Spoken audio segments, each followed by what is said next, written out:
Hey guys, what's up? My name is Zach, and today I'll be covering the 2020 election between former Vice President Joe Biden and current U.S. President Donald Trump.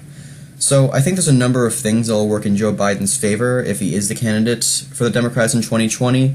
And this includes his white working class appeal, particularly in the Rust Belt and in Pennsylvania, especially, his general approval amongst Democrats, and his past experience, which I think could be a good argument if he is the candidate in 2020 for the Democrats, and his ties to the Obama administration I think will go a long way as well.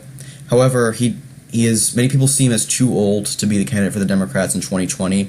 Many people think he doesn't have enough minority appeal, which I don't think he does. And many people see him as too old as well. The Democrats want a younger candidate on their to run for them in 2020. I don't blame them for that, but I think that currently Joe Biden is one of the most likely candidates to run in 2020. I think he's probably one of the candidates who do the best against Trump. One of them, not the best, but I think he's one of the best candidates to go against Trump in 2020, and the most likely to get the nomination as well. I think that out of all the candidates, Joe Biden is the most likely one to get the nomination. Bernie Sanders may be the best candidate overall, at least in my opinion, but I don't think that he's likely to get the nomination from the Democrats. That's what distinguishes him from Joe Biden when it comes to the 2020 election. Alright, so we're just going to run through the safe states. Like I said, I think that Joe Biden could do pretty well against Trump in 2020, and I'm also going to be looking at Trump's approval for his approval in the June 2018 polls as well. I think it's going to play a big part in this.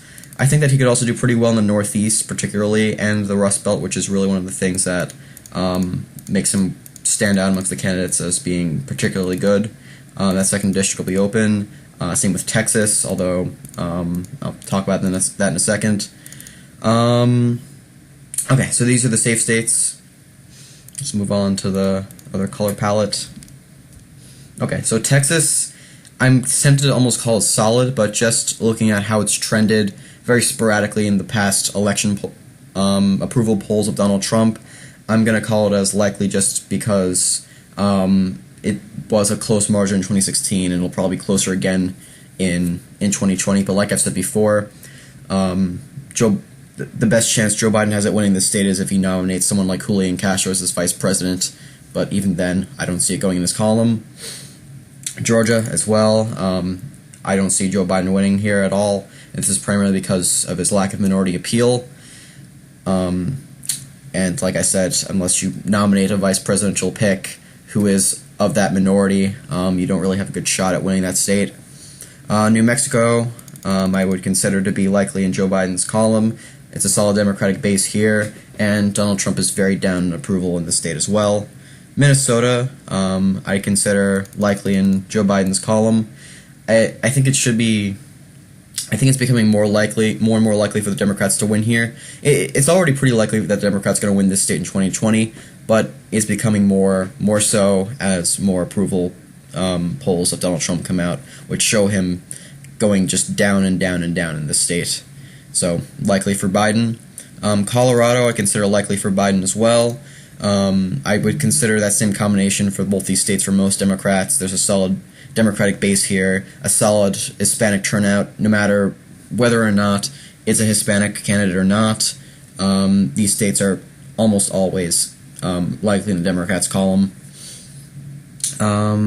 Maine, those two electoral votes I would put in Joe Biden's column, and that second district I think I would put narrowly in Joe Biden's column as well. It's hard to call that, as I've said in the past, but Joe Biden is from the Northeast. I think he could have good Northeastern appeal and turnout Northeastern Democrats, which is important when it comes to winning these states. So I'd call that a lean in this column. New Hampshire, I'd call likely in Joe Biden's column. Donald Trump is very down in approval here, and I think that Joe Biden, like I said before, has good appeal to Northeastern Democrats, so I would call that likely in his column. However, North Carolina I would call likely in Trump's column, and this is because Biden does not have good African-American appeal unless he nominates an African-American vice president, which I've already said before. And the only chance I think he has at winning this state in 2020, at least currently looking at the polls, is if he really drives out that white working class group that is essential to him for winning the Rust Belt as it is for winning North Carolina. But that's unlikely. we saw it become more likely after the tax bill was passed, but I think it's North Carolina is probably not going to go to the Democrats in 2020, even if his approval does go down. It's pretty solid in this state. Not completely solid, it could be better, but for a state that was looked like it was going to go completely out of his column a few months ago, it's looking pretty good. Pennsylvania, I would consider likely in Joe Biden's column. He's probably one of the only candidates I would call Pennsylvania likely in his column for, and that's just because of his ties to the state. I mean, he may not be from the state, but he does have a lot of association with it. I believe he is the president of Penn State or something like that, or some sort of honorable position at Pennsylvania College. I'm not too sure, but regardless, he does have close ties to the state, and I would consider it likely in his column because of that and his appeal to the voters here. Michigan, I would also consider likely in his column, despite the -8 approval of Donald Trump, which is higher than it was before.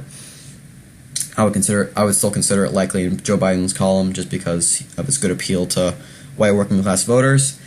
And same with Wisconsin, I would consider that likely in his column as well, for the same argument I made for Michigan and Pennsylvania, his good appeal to the white working class voters, and I believe that Donald Trump's negative approval here will be his downfall as well, if that continues into the year 2020.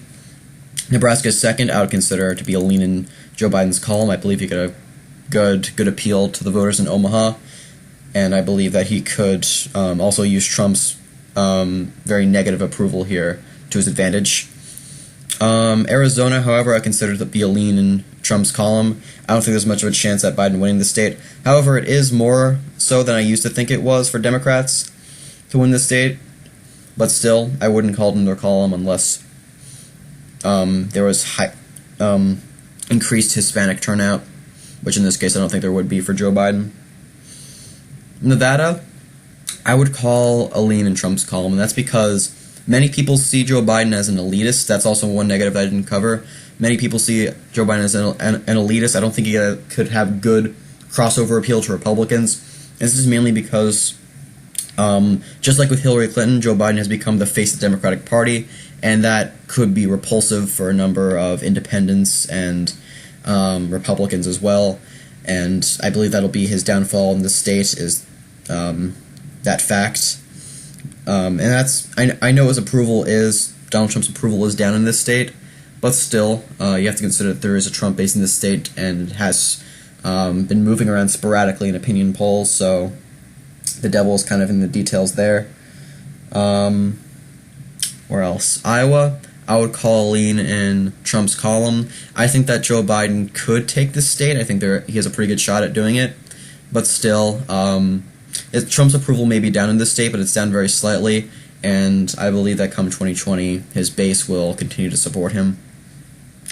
As for Ohio, I would call a narrow lean in Trump's column. I think it's a hard call to make, but I think that the reason why Biden would lose Ohio is the same reason why he would lose Nevada, is because he doesn't have good crossover appeal, and he could look like a Hillary Clinton in this state, just as a face of the Democratic Party. And many voters don't want, especially in Ohio, don't want a typical Democrat, and that's what Joe Biden looks like to them. It's just another typical Democrat. Virginia I entirely skipped over. I forgot about that. I call that likely in Joe Biden's column just because of his, just because of the solid Democratic base here. I should have called it to begin with. I'm trying to call the states in order from most likely to go to the candidate to least likely to go to the candidate.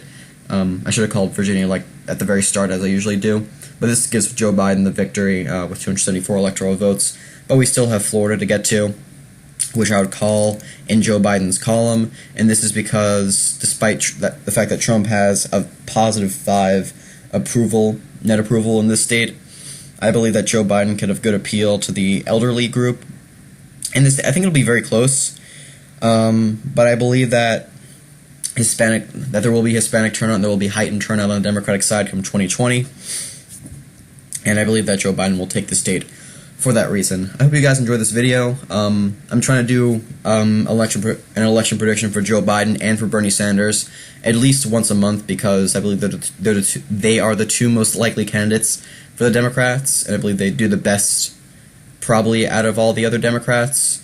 So for that reason, I'm trying to do them once a month. I'll do Joe Biden again next month, same with Bernie Sanders, which I'm going to do tomorrow, and then the next month after that.